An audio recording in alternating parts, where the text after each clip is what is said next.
Dans les dernières années de la Seconde Guerre mondiale, l'Allemagne, au bord de la défaite, recourut à une mesure désespérée, envoyer des enfants sur les lignes de front.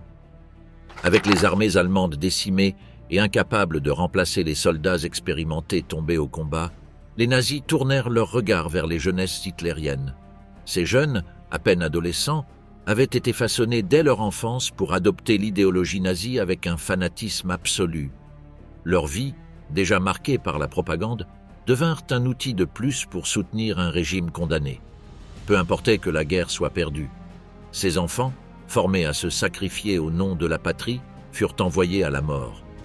Dans des villes dévastées et sur des champs de bataille perdus, des milliers d'entre eux tombèrent, non comme des héros, mais comme des victimes d'une machine de guerre qui les avait réduits à de simples pions. Quelle idéologie pouvait pousser un pays à envoyer ses plus jeunes à la mort? Et plus troublant encore, qui portait la véritable responsabilité de cette tragédie insensée?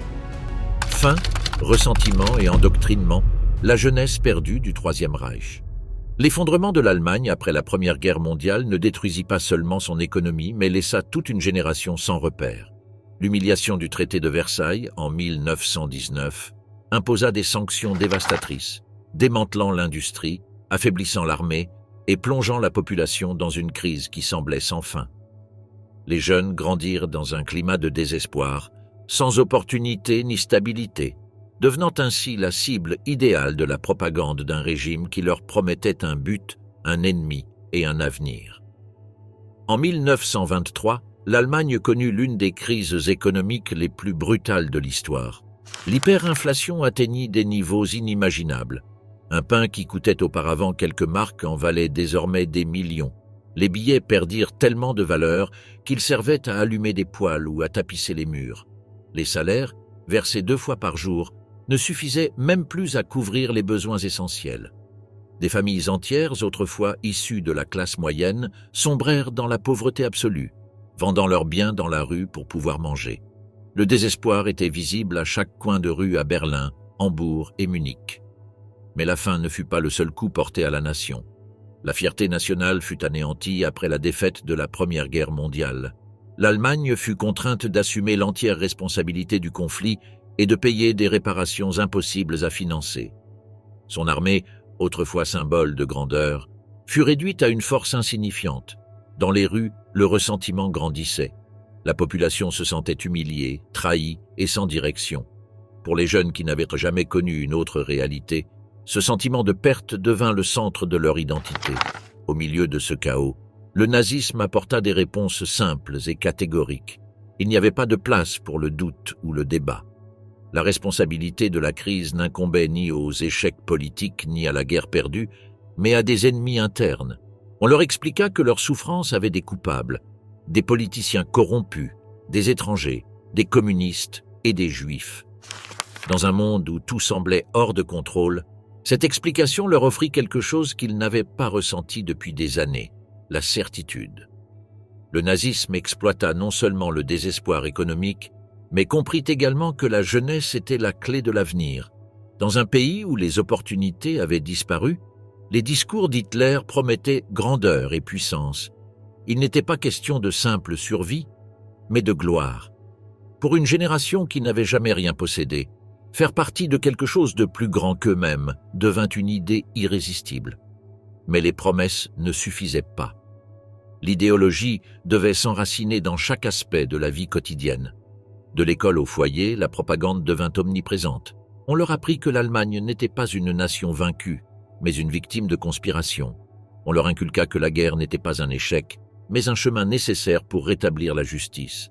L'éducation cessa d'être un espace d'apprentissage et devint un mécanisme d'endoctrinement. Le nazisme ne leur offrit pas seulement un ennemi, mais aussi une cause.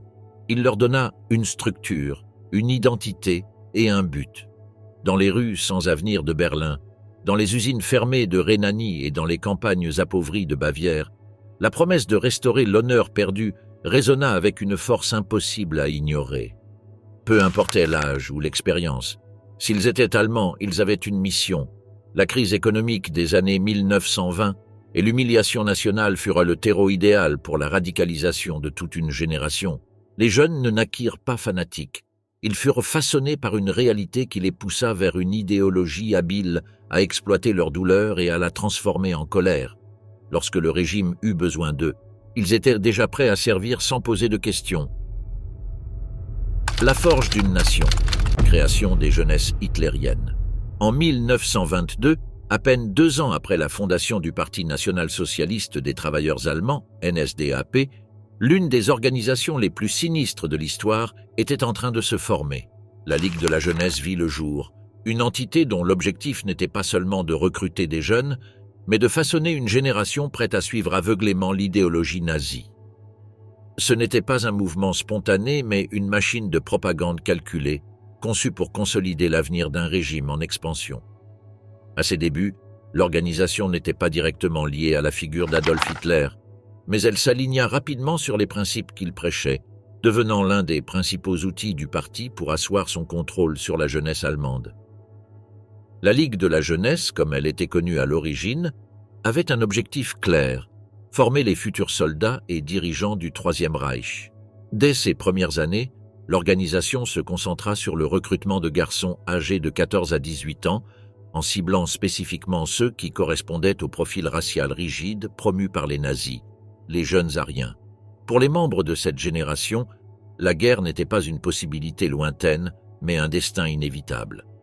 La SA, Sturmabteilung, principale branche paramilitaire nazie, exigeait un approvisionnement constant en nouveaux combattants. Pour répondre à ce besoin, le régime décida que la jeunesse allemande devait être formée dès son plus jeune âge, en lui inculquant l'idéologie de la haine, l'obéissance absolue et le sacrifice pour la patrie. Ce processus d'endoctrinement allait bien au-delà d'un simple entraînement militaire. Les jeunesses hitlériennes n'enseignaient pas seulement aux jeunes à se battre, elles les transformaient en machines de guerre et en outils de soumission. On leur apprenait à voir l'ennemi comme quelque chose d'étranger, voire d'inhumain, et à percevoir le sacrifice comme une vertu patriotique. Chaque aspect de leur vie était conçu pour que la loyauté envers le Führer et le parti nazi soit la seule chose qui comptait. La vision d'une Allemagne pure et puissante ne pouvait exister sans la dévotion totale de la jeunesse, dont la plupart avaient été entraînés dans cette machinerie sans comprendre pleinement le coût humain de ce qu'on leur demandait. Dès le début, la structure de la Ligue fut conçue avec une discipline stricte et un objectif militarisé. Les jeunes étaient formés à l'usage des armes, aux tactiques militaires et aux valeurs raciales. Mais son but n'était pas seulement physique. Les dirigeants nazis voulaient créer une génération qui obéirait sans poser de questions, sans douter de sa mission. Pour cela, un environnement de peur et de contrôle psychologique fut instauré, où l'obéissance était la plus haute vertu et où la trahison de la cause était punie par la marginalisation sociale, voire par la mort. Les jeunesses hitlériennes devinrent une pièce fondamentale de l'appareil du Troisième Reich, fournissant à Hitler et à ses partisans une armée prête à mourir pour la cause, indépendamment de la justice ou de la moralité derrière la guerre. Ces jeunes n'étaient pas simplement des soldats, ils étaient les outils d'une idéologie dangereuse, prêts à tout sacrifier pour le Führer. Et cette éducation, qui avait commencé comme une petite organisation locale en 1922, fut celle qui, au final, conduisit des milliers d'entre eux à leur mort durant les dernières années de la guerre, alors qu'il n'y avait plus aucun espoir de victoire, mais encore des corps jeunes à sacrifier. L'expansion irrésistible, croissance et absorption d'autres organisations de jeunesse. À mesure que les jeunesses hitlériennes consolidèrent leur influence, le régime nazi vit la nécessité d'étendre encore davantage son emprise pour s'assurer qu'aucun coin de la société allemande n'échappait à son contrôle idéologique. Pour y parvenir, 2 filiales fondamentales furent créées afin de garantir l'inclusion des nouvelles générations. La jeunesse allemande des jeunesses hitlériennes, destinée aux enfants âgés de 10 à 14 ans, et la Ligue des jeunes filles allemandes, ciblant le secteur féminin. Grâce à ces initiatives, les nazis élargirent non seulement leur base de recrutement, mais ils consolidèrent également leur pouvoir sur toute la nation, supprimant l'indépendance des organisations de jeunesse et les plaçant sous leur contrôle strict. Le premier bond significatif en termes de membres eut lieu dans les premières années, lorsque la Ligue comptait à peine 1200 adhérents. Cependant, la montée rapide d'Adolf Hitler au pouvoir multiplia bientôt ce chiffre. Tout au long des années 1920, alors que le charisme du Führer séduisait des millions de personnes, les jeunesses hitlériennes virent leur nombre de membres croître de manière exponentielle. En 1932, à quelques mois seulement de la prise officielle du pouvoir par les nazis, 108 000 jeunes avaient rejoint leur rang, engagés dans la cause nazie. Mais l'ampleur réelle de cette croissance se révéla après l'arrivée de Hitler au pouvoir. En seulement un an, le nombre d'adhérents atteignit 2 300 000, une démonstration claire de la puissance de la propagande et d'un régime qui utilisait la jeunesse comme outil principal de perpétuation. Cette augmentation massive fut obtenue non seulement par ferveur idéologique, mais aussi grâce à un processus d'absorption forcée d'autres organisations de jeunesse indépendantes. Les petits groupes furent, dans de nombreux cas, dissous de force ou absorbés sous la bannière des jeunesses hitlériennes, éliminant ainsi toute résistance potentielle et consolidant le mouvement comme la seule institution de jeunesse dans toute l'Allemagne. À ce stade, les jeunesses hitlériennes ne représentaient pas seulement la face visible de l'idéologie nazie parmi les jeunes, mais elles étaient également formellement intégrées dans la structure paramilitaire du régime, en lien étroit avec les SA, Sturmabteilung. Ainsi, l'organisation ne se contentait pas de façonner les esprits des jeunes, mais elle les préparait, dès leur plus jeune âge, à devenir des soldats prêts à se battre pour la suprématie du Troisième Reich, quels qu'en soient les coûts humains. Première victime des propagandes, le sacrifice de la jeunesse comme outil de haine. Dans les premières années de l'ascension des jeunesses hitlériennes, de nombreux jeunes rejoignirent le groupe avec un mélange de ferveur patriotique et de désinformation. Certains furent attirés par la promesse de camaraderie, d'autres par le nationalisme intense qui leur était inculqué dès leur plus jeune âge.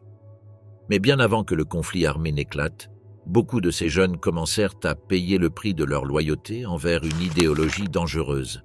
L'un des premiers incidents révélant le sombre destin qui attendait ses membres eut lieu le 24 janvier 1932. À quelques mois des élections qui allaient finalement porter Hitler au pouvoir, les membres des jeunesses hitlériennes, désormais beaucoup plus agressifs et militants, s'étaient infiltrés dans les rues pour distribuer de la propagande. Avec l'idéologie nazie alimentant leur haine et leur animosité envers toute opposition, les affrontements avec d'autres groupes politiques, en particulier les communistes, devinrent de plus en plus violents. Lors d'une de ces confrontations de rue en Allemagne, Herbert Norkas, un jeune garçon de seulement 15 ans, fut mortellement poignardé alors qu'il distribuait des tracts en faveur du régime. La violence entre jeunes, combattant pour une cause qu'ils ne comprenaient même pas pleinement, commença déjà à révéler son coût humain. Ce qui aurait dû être un rappel des dangers de ce fanatisme devint rapidement un outil de propagande. Loin d'utiliser la mort de Norkas pour réfléchir sur les conséquences de l'idéologie, le régime nazi l'exploita pour en faire un martyr.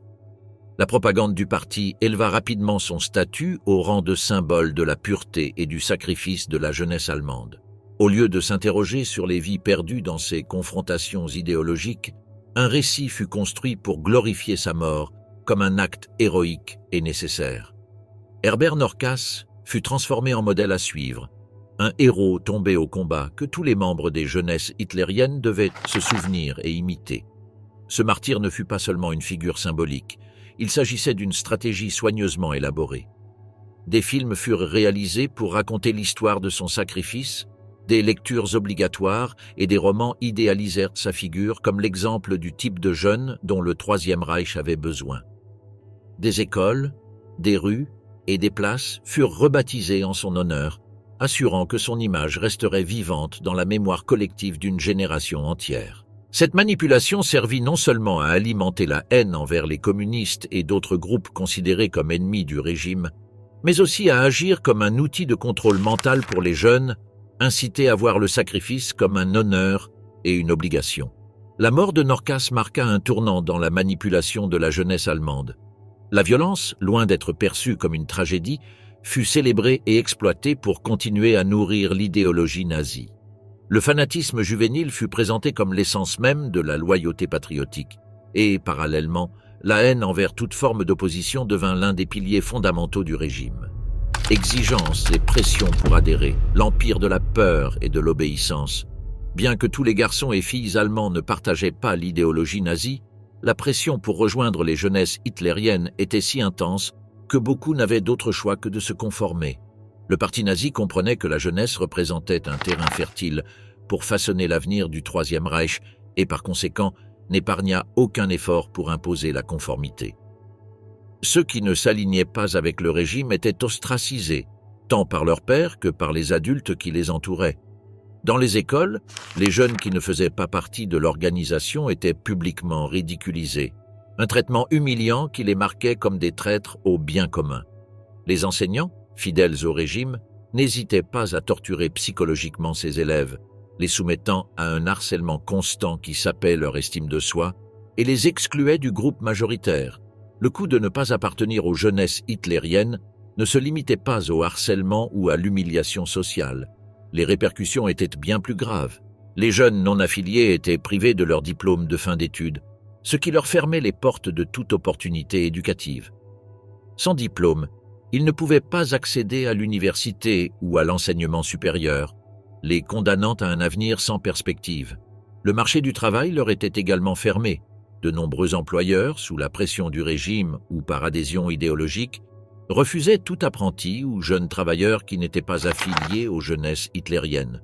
De cette manière, ceux qui résistaient à rejoindre l'organisation étaient poussés vers l'isolement social et professionnel, contraints de se conformer ou d'être marginalisés dans la société allemande. La persécution était encore plus féroce pour les familles opposées à l'inscription de leurs enfants. Les parents qui ne cédèrent pas à la pression du régime étaient surveillés par les autorités, étiquetés comme subversifs ou anti-allemands. Les interventions de la police et de la Gestapo étaient courantes, et les familles risquaient des arrestations ou des sanctions sévères si elles ne répondaient pas aux attentes du parti. Toute tolérance envers la dissidence, qu'elle soit individuelle ou familiale, était inexistante, et ceux qui osaient défier l'idéologie nazie étaient condamnés à vivre sous la menace constante de la répression. Le contrôle idéologique exercé sur la jeunesse ne se limitait pas aux questions académiques et professionnelles. Le parti nazi cherchait à modeler les esprits dès le plus jeune âge. Il leur était imposé d'adopter le racisme et l'idée de la supériorité aryenne comme principes fondamentaux de leur vie. Les membres des jeunesses hitlériennes apprenaient à considérer les Juifs, les Slaves et les Asiatiques non seulement comme des ennemis de l'État, mais comme des sous-hommes, inférieurs en tout point et méritant l'élimination ou la subjugation. Cette idéologie de la haine infiltrait chaque aspect de leur quotidien, des salles de classe à leurs interactions journalières. Le régime s'efforçait également d'éradiquer toute forme de religion qui ne correspondait pas à ses objectifs.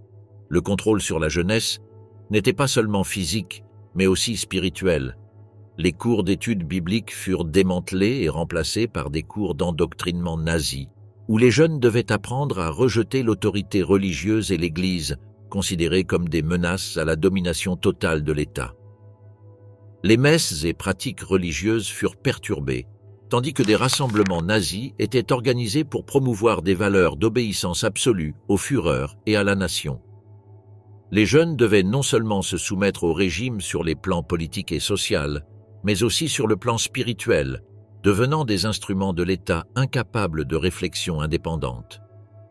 La pression pour rejoindre les jeunesses hitlériennes représentait donc une force totalitaire opérant à tous les niveaux de la société, académique, professionnelle, sociale et spirituelle. Les jeunes, bien que souvent sans comprendre pleinement l'idéologie derrière leurs actions, se trouvaient piégés dans un réseau de coercition qui exigeait la conformité ou leur promettait un avenir d'isolement, de répression et de violence. Culture de guerre, comment le nazisme a forgé des esprits fanatiques. L'endoctrinement nazi ne s'est pas limité au discours politique ni à l'éducation en classe. Pour s'assurer que son idéologie imprègne chaque aspect de la vie allemande, le régime utilisa les outils les plus puissants de la culture, la musique, le cinéma et la littérature. Ces formes d'art, transformées en instruments de propagande, contribuèrent à normaliser la violence, le sacrifice et l'obéissance absolue au Führer. Chaque chanson, chaque film et chaque livre portait un message clair. La guerre était un devoir, la loyauté était inébranlable, et mourir pour la patrie était le destin le plus honorable. Les chansons furent l'un des moyens d'endoctrinement les plus directs. Il ne s'agissait pas seulement de mélodies patriotiques, mais de véritables outils conçus pour inculquer la discipline, la haine des ennemis et la disposition au sacrifice. Des hymnes comme « Es zittern die Morschenknochen » les os pourris tremblent, devinrent des chants obligatoires dans les jeunesses hitlériennes et lors des défilés du parti. Les paroles de cette chanson véhiculait un message de résistance et d'agression, promouvant l'idée que le nazisme était la voie vers l'immortalité de l'Allemagne et que les ennemis de la nation devaient être éliminés. La musique n'était pas seulement présente lors des événements politiques, elle était aussi un élément quotidien dans les écoles, les camps d'entraînement et les réunions de jeunesse. Les chants renforçaient le sentiment d'identité et de collectivité, éliminant toute pensée individuelle au profit du groupe. Dans l'Allemagne nazie, la musique cessa d'être un simple divertissement pour devenir un outil de contrôle social.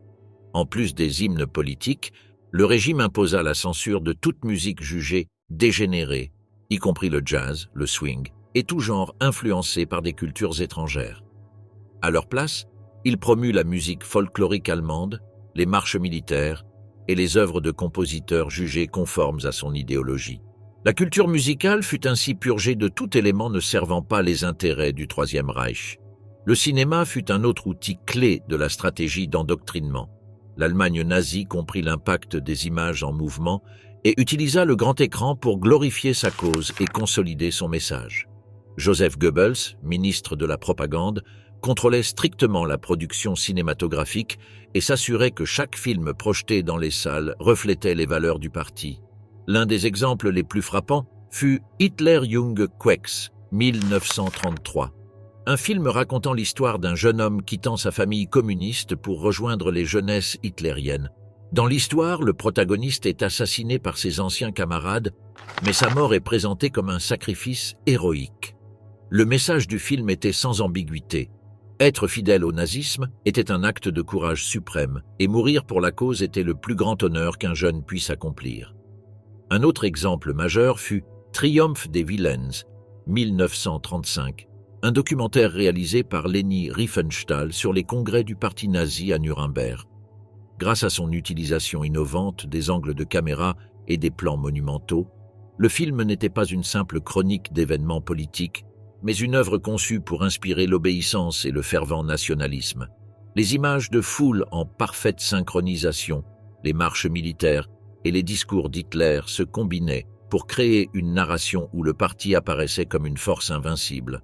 Le cinéma nazi ne se contentait pas de glorifier la guerre et le sacrifice, il déshumanisait aussi ses ennemis. Des films comme Der ewige Jude, 1940, diffusaient une propagande antisémite destinée à justifier la persécution des Juifs, renforçant l'idée que l'élimination de certains groupes était nécessaire à la survie de l'Allemagne. L'endoctrinement ne se limitait pas aux ruses et au cinéma. Il passait aussi par les livres que lisaient les jeunes Allemands.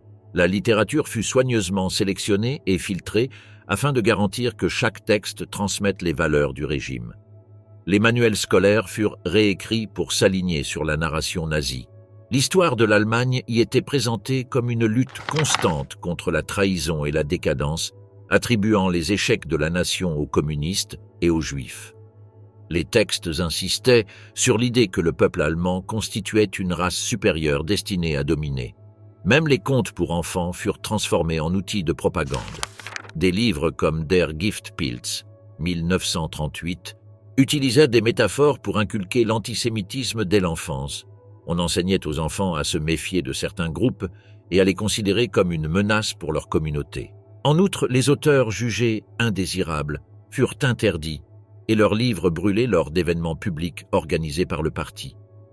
Des écrivains comme Erich Maria Remarque, auteur de À l'Ouest, Rien de nouveau, furent censurés pour avoir dépeint la guerre comme une expérience traumatisante au lieu d'une glorieuse aventure patriotique. Seules les œuvres glorifiant le combat et le sacrifice étaient autorisées. La combinaison de musique, de cinéma et de littérature créa une bulle idéologique dont il était presque impossible de s'échapper. Dès l'enfance, les jeunes Allemands furent entourés d'images, de sons et de mots façonnant leur perception du monde. La violence devint normale. La guerre fut présentée comme inévitable et le sacrifice pour la nation comme un devoir indiscutable. Ce processus ne se contenta pas d'endoctriner une génération. Il élimina aussi toute possibilité de pensée critique. En limitant les choix culturels et en les remplaçant par de la propagande, le régime s'assura que ces idéaux deviennent la seule réalité possible. Endoctrinement et formation, façonner des soldats dès la jeunesse. Au cœur des jeunesses hitlériennes, l'objectif était clair et résolu, formaient de jeunes Allemands à servir le Reich au-dessus de tout, même au-dessus de leur propre vie. Cet endoctrinement n'était pas seulement idéologique, mais aussi physique et émotionnel, mis en œuvre de manière systématique et implacable. Dans ce processus de transformation, le livre d'Adolf Hitler, Mein Kampf, occupait une place centrale. Chaque semaine, les jeunes devaient lire des passages du livre ainsi que d'autres documents du parti. L'idée centrale qu'on leur enseignait était que la survie du Troisième Reich et la perpétuation de la race aryenne passaient avant tout, même avant leur vie personnelle. Cette dévotion fanatique à l'État n'était pas seulement un mandat politique, mais un impératif moral, auquel ils ne pouvaient échapper sans trahir leur pays et la cause nazie. L'endoctrinement ne se limitait pas aux idées et discours de Hitler. Un programme physique fut introduit, conçu pour préparer la jeunesse à la guerre. Les nazis comprenaient que le corps et l'esprit devaient être formés pour atteindre les objectifs du régime. Les activités sportives au sein des jeunesses hitlériennes avaient une finalité bien plus sombre que le simple maintien de la santé. Le sport n'était pas un loisir, c'était un entraînement militaire. On leur enseignait que l'activité physique devait avoir un but pratique, la préparation au combat. Courir, nager, soulever des poids, tout cela servait à forger des corps forts et résilients, non pour la santé générale, mais pour préparer de futurs soldats. Cet accent mis sur la performance physique s'accompagnait d'un mépris absolu pour ceux qui ne répondèrent pas aux normes du régime. Tout jeune qui n'excellait pas dans ses activités était non seulement considéré comme faible, mais aussi ridiculisé et maltraité. Les dirigeants des jeunesses hitlériennes, dans leur désir de créer une élite parfaite, n'avaient aucune patience pour la compassion ou l'épanouissement personnel. Ils se concentraient uniquement sur la survie des plus aptes. Ceux qui ne répondaient pas aux attentes étaient rapidement isolés et humiliés publiquement, servant d'exemple de ce qui arrivait à ceux qui ne se conformaient pas aux normes strictes du régime.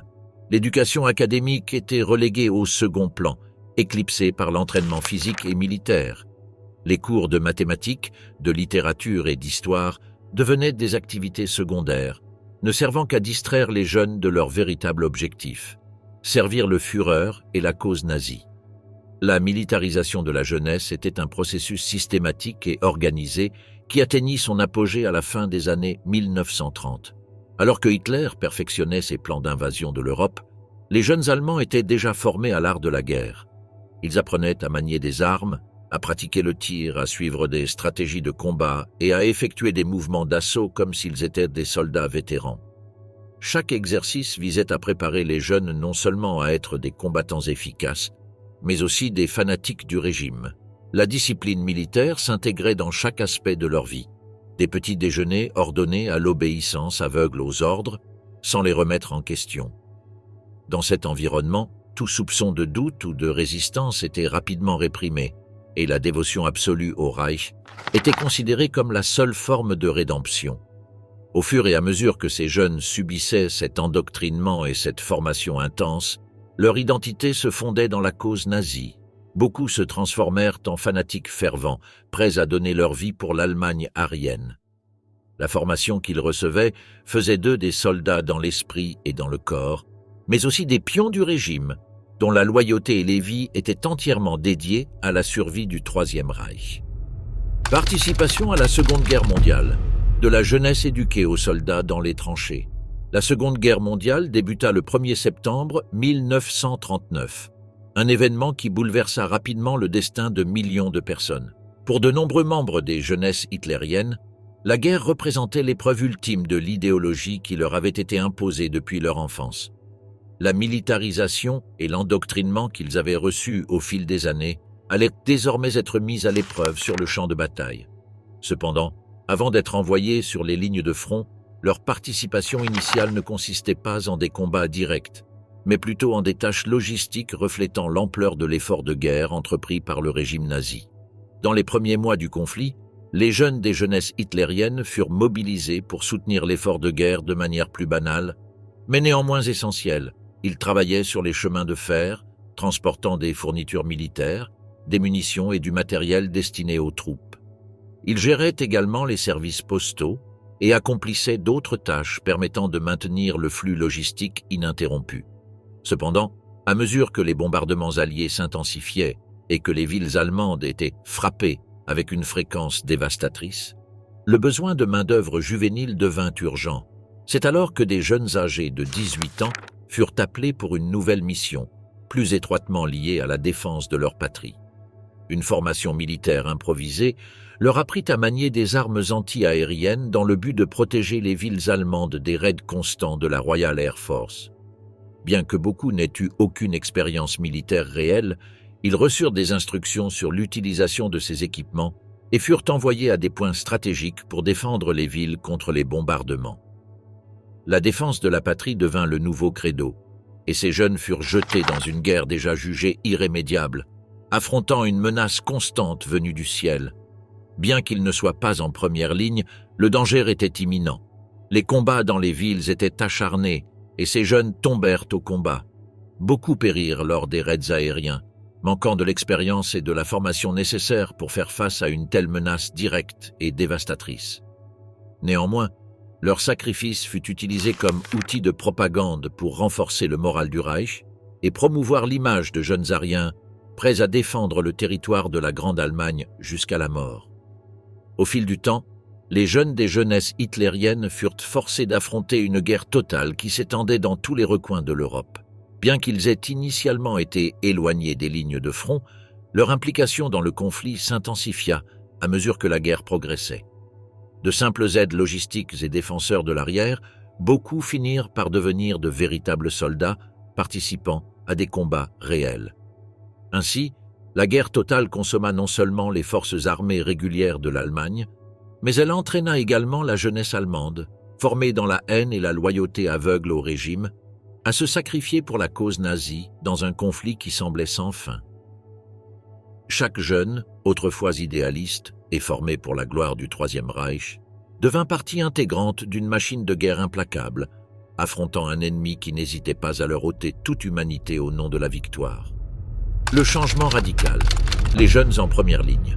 En 1942, la Seconde Guerre mondiale prit un tournant inattendu pour le Troisième Reich. Ce qui avait été planifié comme un conflit rapide et décisif s'éternisait, et les forces allemandes faisèrent face à une fatigue croissante sur les champs de bataille.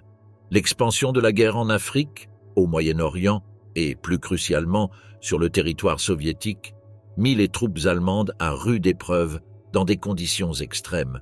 Les pertes allemandes s'accumulaient, notamment sur le front de l'Est, où les forces de Hitler subirent des défaites dévastatrices face à l'armée rouge. Le besoin de remplacer les soldats tombés au combat devint plus urgent. Et c'est à ce moment-là que le régime nazi se tourna vers son organisation de jeunesse. Face à la situation désespérée, Heinrich Himmler, chef des SS, élabora un plan visant à utiliser les membres des jeunesses hitlériennes comme remplaçants des forces de combat traditionnelles. La férocité et le fanatisme idéologique de cette jeunesse endoctrinée seraient exploités pour l'effort de guerre, malgré leur manque d'expérience militaire. Ces jeunes, nés et élevés sous le joug de l'idéologie nazie, furent jugés suffisamment prêts à combattre dans une guerre devenue trop difficile pour les forces conventionnelles. En 1943, Adolf Hitler approuva la création d'une unité de combat composée presque exclusivement de membres des jeunesses hitlériennes. L'idée était de recruter des jeunes de 17 à 18 ans qui, après un renforcement de leur entraînement physique et militaire, recevraient une instruction supplémentaire axée sur la cruauté et la violence. Les dirigeants nazis insistèrent pour qu'il n'y ait aucune place pour la pitié dans la lutte contre les ennemis du Reich, inculquant à ces jeunes une haine viscérale envers les forces alliées et les soviétiques. En 1944, la 12e division SS Panzer Hitlerjugend fut créée pour combattre sur le front de l'Ouest et fut envoyée en Normandie pour faire face à l'invasion alliée du 6 juin, le jour J. Lors de cet événement crucial, environ 20 000 jeunes membres des jeunesses hitlériennes participèrent à la défense des côtes françaises, combattant avec une férocité qui reflétait leur endoctrinement fanatique. Malgré leur manque d'expérience militaire et leur jeune âge, l'unité réussit à détruire 28 chars ennemis, témoignant de leur entraînement intense et de la brutalité de leur conditionnement. Cependant, l'inexpérience et la jeunesse ne suffirent pas à stopper la marée des Alliés bien entraînés et équipés. 3000 de ces jeunes soldats périrent lors de la défense de la Normandie, la grande majorité d'entre eux sans comprendre pleinement l'ampleur de la guerre qui les avait consumés. Le moral élevé que les dirigeants nazis avaient insufflé dans leur cœur s'effondra rapidement. Alors que leurs camarades tombaient sous le feu ennemi, le mythe de l'invincibilité allemande se désintégra et la dure réalité de la guerre s'imposa à eux. La situation des jeunes Allemands se détériora au fil de l'année. À partir de la seconde moitié de 1944, les nazis commencèrent à subir des retraites sur tous les fronts. L'invasion alliée de la France et l'avancée soviétique à l'Est contraignirent les forces allemandes à adopter une posture défensive désespérée. Face à la pénurie de combattants, les dirigeants nazis recoururent à des mesures extrêmes. Ils commencèrent à recruter des enfants encore plus jeunes pour combattre sur les lignes de front. Des enfants dès l'âge de 14 ans furent envoyés au front, souvent vêtus d'uniformes trop grands et armés de fusils qu'ils ne savaient pas manier correctement. Ces enfants soldats furent envoyés directement au combat, affrontant des troupes soviétiques expérimentées avec peu de formation ou de préparation. Pire encore, des enfants encore plus jeunes, âgés de 10 ou 12 ans, furent utilisés pour des tâches de soutien logistique, telles que messagers ou porteurs de munitions.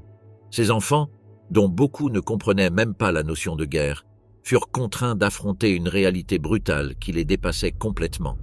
La jeunesse au cœur de la barbarie, participation aux crimes de guerre et conséquences. Alors que la propagande nazie dépeignait les membres des jeunesses hitlériennes comme des héros patriotes prêts à tout sacrifier pour le Reich, la réalité sur le champ de bataille était bien plus sombre. Nombre de ces jeunes furent envoyés dans les divisions SS, l'organisation redoutée responsable de certaines des atrocités les plus horribles commises pendant la Seconde Guerre mondiale.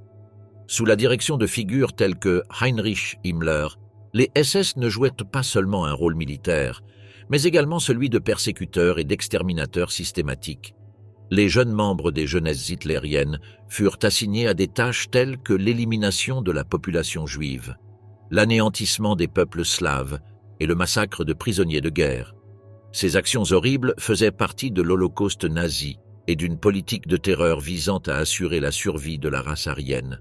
À mesure que la guerre avançait et que les forces allemandes subissaient des défaites de plus en plus dévastatrices, le manque de personnel militaire expérimenté poussa le régime nazi à confier à ces jeunes des tâches encore plus déshumanisantes. Beaucoup d'entre eux participèrent non seulement à des actions de combat, mais aussi à des unités d'extermination qui exécutèrent des atrocités contre des civils et des prisonniers de guerre.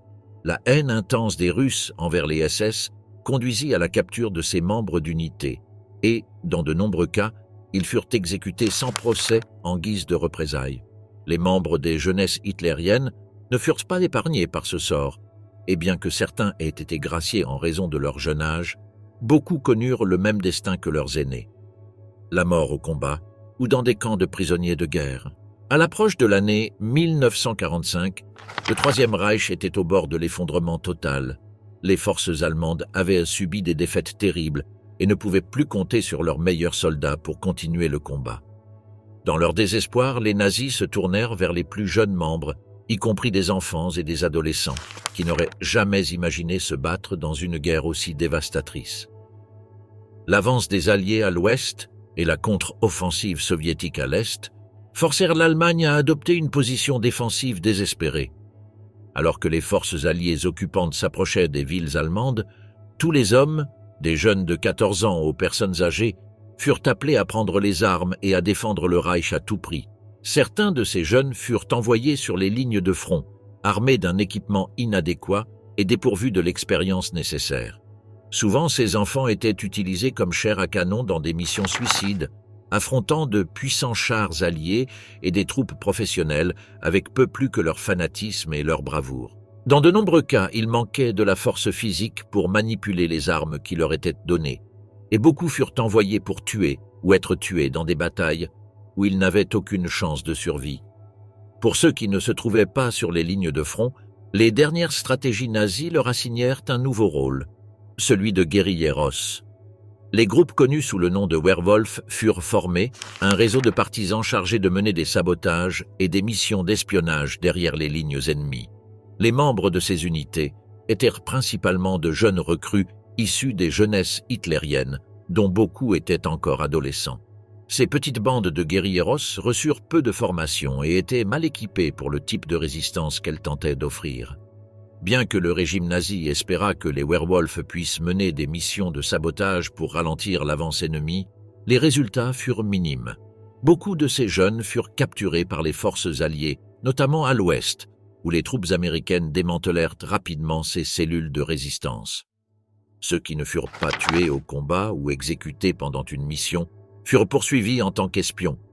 Un cas emblématique fut celui de Hin Petry et Isep Schoner, deux adolescents de 16 et 17 ans capturés en train d'espionner des soldats américains.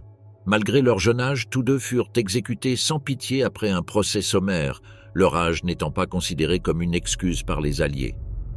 L'effondrement du Reich et une génération marquée par le fanatisme. La défaite du Troisième Reich en 1945 ne signifia pas seulement la fin d'un régime totalitaire, mais aussi l'effondrement d'une idéologie qui avait façonné toute une génération. Les jeunes ayant grandi sous la propagande nazie et ayant été endoctrinés dans ses valeurs, se retrouvèrent à la dérive dans une Allemagne en ruine. Sans la structure qui les avait guidés, beaucoup durent affronter un avenir incertain, rejetés par une société cherchant à se distancier du passé. Dès l'enfance, ces jeunes furent éduqués pour servir l'État national-socialiste. Par le biais d'organisations comme les jeunesses hitlériennes, ils furent soumis à une formation centrée sur la loyauté absolue au Führer, une militarisation précoce et la croyance en la supériorité raciale. Pour beaucoup, la guerre n'était pas seulement une obligation, mais le but même de leur existence. Avec la chute de Berlin et la reddition inconditionnelle de l'Allemagne, ce but s'effondra en même temps que le régime. À la fin du conflit, l'Allemagne fut divisée entre les puissances alliées. La dénazification, menée par les vainqueurs, visait à éliminer toute trace du régime nazi et à rééduquer la population. Pour les jeunes endoctrinés dès leur plus jeune âge, ce processus représentait non seulement un défi politique, mais aussi une crise identitaire. Le stigmate d'avoir appartenu à l'appareil nazi pesait sur eux. Beaucoup furent victimes de discrimination et eurent des difficultés à se réinsérer dans la société. Dans les zones occupées par les Alliés occidentaux, des programmes de rééducation furent mis en place pour transformer leur vision du monde, exposant les crimes du régime et promouvant les valeurs démocratiques. Cependant, ce processus fut inégal et pas toujours efficace. Comme le souligne Richard Bessel dans Germany 1945, « From War to Peace », la transition d'un État totalitaire à une société démocratique ne fut ni immédiate ni simple, car des idées inculquées pendant plus d'une décennie ne pouvaient être éradiquées du jour au lendemain. En Allemagne de l'Est, contrôlée par l'Union soviétique, la stratégie fut différente. Au lieu d'un programme basé sur l'éducation, une politique de répression et de purge de tout élément lié au nazisme fut imposée. Pourtant, de nombreux anciens membres de l'élite nazie se virent offrir la possibilité de se réintégrer à condition d'accepter la nouvelle idéologie communiste. Dans certains cas, d'anciens jeunes du régime trouvèrent un nouveau but au sein de l'État socialiste, transférant leur loyauté à la nouvelle réalité politique. Pour de nombreux jeunes anciens combattants et sympathisants du nazisme, l'après-guerre fut une période de profonde crise personnelle. Ceux qui avaient été envoyés sur le front dans les dernières années du conflit, souvent à peine âgés de 16 ou 17 ans, rentrèrent dans une nation qui les regardait avec méfiance. La société allemande, dans son effort pour aller de l'avant, avait tendance à les marginaliser ou à ignorer leur existence, poussant certains à chercher refuge dans le silence ou dans de nouvelles idéologies. Le traumatisme de la guerre, combiné au sentiment d'avoir été trahis par le régime lui-même, qui leur avait promis une victoire totale, engendra un profond désarroi. Certains tentèrent de reconstruire leur vie dans l'anonymat, évitant toute connexion avec leur passé, tandis que d'autres conservèrent leurs croyances en secret, refusant d'accepter la défaite idéologique. Le processus de réconciliation fut long et complexe. Les nouvelles générations, élevées après la guerre, commencèrent à remettre en question l'histoire de leurs parents et grands-parents. Dans les décennies suivantes, notamment avec la montée des mouvements étudiants dans les années 1960, la société allemande dut faire face à une confrontation avec son propre passé. La pression pour reconnaître la vérité et assumer la responsabilité des crimes du nazisme grandit progressivement, obligeant de nombreux survivants de l'ère hitlérienne à affronter ce qu'ils avaient été et ce qu'ils avaient perdu. La fin du fanatisme ne vint pas avec la défaite militaire en 1945, mais avec des décennies de transformations culturelles, politiques et sociales. L'Allemagne d'après-guerre dut affronter non seulement la reconstruction matérielle du pays, mais aussi la reconstruction morale d'une génération façonnée par une idéologie destructrice. Le destin de ces jeunes démontre que la guerre ne se termine pas avec la dernière bataille, mais qu'elle laisse des cicatrices profondes sur ceux qui en furent les protagonistes. L'histoire des jeunesses hitlériennes est un rappel sombre de la manière dont l'endoctrinement nazi a conduit des milliers de jeunes Allemands à leur mort dans une guerre déjà perdue. Dans les derniers jours de la Seconde Guerre mondiale, alors que Berlin était assiégé, Hitler ordonna même aux enfants et adolescents de prendre les armes et de combattre jusqu'à la mort. Contraints de combattre aux côtés des SS, beaucoup de ces jeunes, à peine adolescents, tombèrent au combat, victimes d'une idéologie destructrice. Le sacrifice de ces enfants soldats ne changea pas le sort du Reich. Alors que la guerre touchait à sa fin, leurs morts furent vaines, le résultat d'un fanatisme qu'ils ne comprenèrent pas. Ces jeunes sacrifiés représentent la tragédie d'une génération perdue, manipulée par le régime nazi et entraînée dans un conflit insensé. L'histoire des jeunesses hitlériennes est un rappel des horreurs de la guerre et du prix de la manipulation idéologique.